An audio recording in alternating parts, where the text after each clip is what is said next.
Баршаңызға сәлем, сіздермен бірге дәрігер невропатолог Ақжарқын Сытқазықызы. Бүгін сіздермен иммунитетті көтеретін 5 түрлі витамин туралы айтатын боламын. Сіздердің балаларыңыз жиі ауырып, шаршағыш, иммунитеті төмен болатын болса, бұл видеоны соңына дейін міндетті түрде көріңіздер. Алдымен мен каналыма тіркеліп подписаться деген батырманы басып, уведомление деген значокты басатын болсаңыздар, каналда шыққан жаңа видеоларды бірінші болып көріп отырасыздар. Сондықтан мен айтудан жалықпаймын, сіздер подписка жасаудан жалықпаңыздар. Каналдың өсуі үшін сіздер үлес қосып отырыңыздар. Өйткені мені көретін адамдар 90% маған тіркелмегендіктен тіркелуді сұраймын. Ал енді иммунитет туралы айтайық. Иммунитет дегеніміз ол қоршаған ортаға біздің ағзаның әртүрлі факторларына қорғаныш реакциясы. Егер біздің иммунитетіміз болмайтын болса, қоршаған ортадағы әртүрлі вирустар, бактериялар және басқа факторларға біз ешқандай қорғаныш жасай алмаймыз. Сондықтан біздің иммунитетіміз жақсы болу керек. Әсіресе біз балаларымыз иммунитеті үшін өте қатты уайымдаймыз. Өйткені біздің балаларымыз әсіресе балабақшаға баратын кезде өте жиі ауырады, әртүрлі инфекциялармен күреседі. Сол кезде біз иммунитетті көтеруге әртүрлі витаминдер іздейміз. Дұрыс витаминдер беру үшін сіздер осы видеоны көріңіздер. Бұл видеода мен сіздермен соңғы зерттелген мәліметтермен бөлісіп отыратын боламын. Яғни тек қана біздің қазақстандық және де ресейлік емес, қосымша американдық және шетелдік біздің коллегаларымыздың зерттеулерімен бөлісіп отыратын боламын. Описанияға ссылкасын тастап кететін боламын. Әртүрлі статьялардан осы информацияны алып сіздерге бөлісіп отырмын. Ал енді біздің иммунитетті көтеру үшін бізге керек міндетті түрде 5 зат бар. Иммунитеті жақсы болу үшін біріншіден адам жақсы тамақтану керек. Ол балалар болсын, ересек адамдар болсын. Егер біз дұрыс тағам қабылдамайтын болсақ, мысалы балалар өте көп тәттілер жейтін болса, ағзасында мысалы ет жемейтін болса, немесе пайдасыз кириешки, чипсы, немесе басқа да тәтті сусындарды көп қабылдайтын болса, міндетті түрде біздің балаларымыздың ағзасында иммунитеті төмендеп кетеді. Өйткені біздің ағзамызға қажет витамин, микроэлементтер ағзаға түспейді. Сондықтан бірінші орында бізде дұрыс тамақтану иммунитетті көтеру үшін қажет. Енді екінші орында бізде ұйқы. Егер бала дұрыс ұйықтамайтын болса, ересек адам ұйықтамайтын болса, біздің ағзамызда восстановление дейді, яғни қалпына келу процесі болмайды.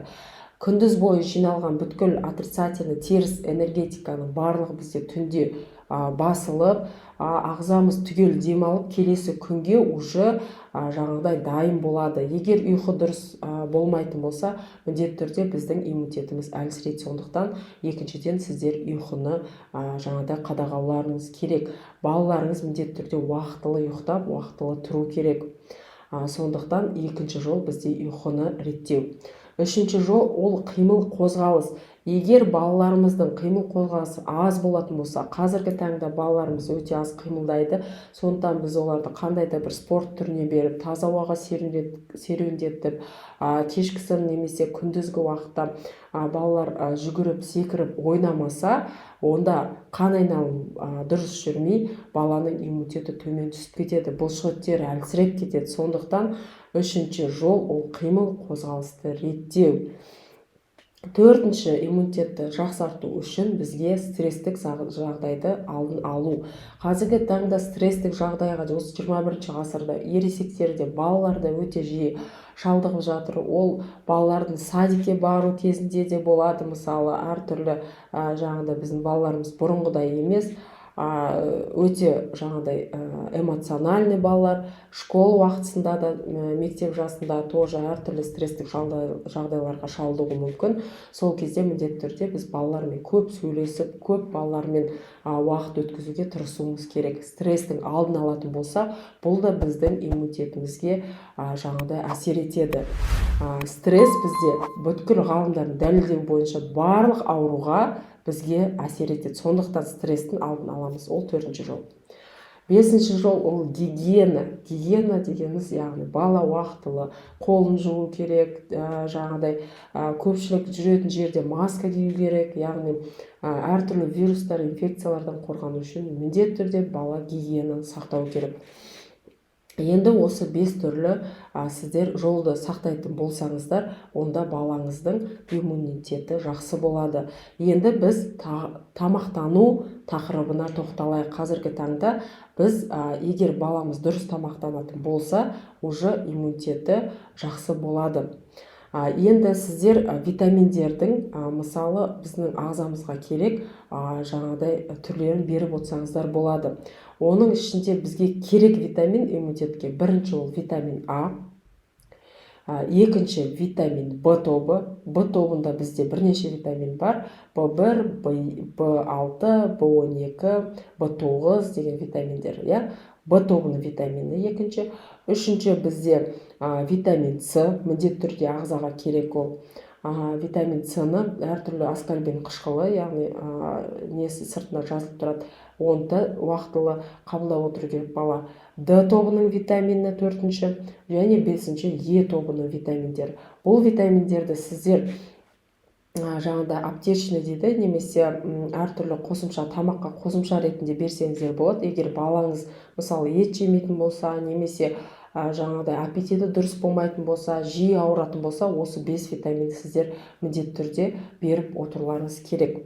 Комплекс витаминдер берсеңіздер болады. Именно құрамында А витамин, В тобының витамині, С витамин, Д витамин және Е витамин. Осы 5 витамин міндетті түрде бізде ағзамызға керек.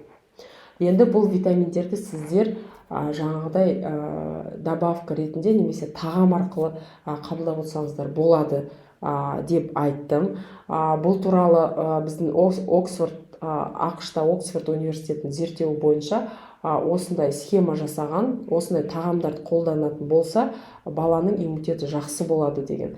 Осы схемаға қарап отырсаңыздар, бұл жерде әртүрлі жаңағыдай тағамдардың суреттері жазылып тұр, және де атты жөндері жазылып тұр. Бұл жерде қажет бізге ағзамызға жармалар, ақуыздар, жемістер, көкөністер, және де біздің ағзаға ең пайдалы майлардың түрі ол зәйтүн майы мен зығыр майы бұл жерде дәлелденіп отыр. Және де әртүрлі бізде дәнді дақылдар біздің ағзамыздың иммунитетін көтеруге үлкен роль атқарады. Сондықтан осы жаңағыдай суретті скриндап, примерно осы суретке қарап тағамдарды балаларға подбор жасап, міндетті түрде тағамдарымызды реттейміз. Тәтті сусындар, тәтті заттарды кішкене азайтып, орнына жаңағыдай витаминге бай, микроэлементке бай тағамдарды беріп отыруымыз керек. Ағзаға май, көмірсу және де ақуыз міндетті түрде уақытылы түсіп отыру керек. Және микроэлементтердің ішінде бізге қажет цинк, селен, мыс және темір. Осы 4 микроэлемент тоже біздің иммунитетімізге жаңағыдай үлкен қажет роль атқарады. Сондықтан витамин, микроэлементтерді жаңағыдай өздеріңіз қосымша ретінде берсеңіздер болады, немесе тағам арқылы берсеңіздер болады. Осы мәлімет сіздерге пайдалы болған болса, міндетті түрде лайк басып, комментариялар жазып кетіңіздер. Сіздер балаларыңызға қандай дәрумен бересіздер, ол туралы тоже жазып кетіңіздер. Сіздермен бірге болған дәрігер невропатолог Ақжарқын Сейтқазықызы. Қош сау болыңыздар, ауырмаңыздар.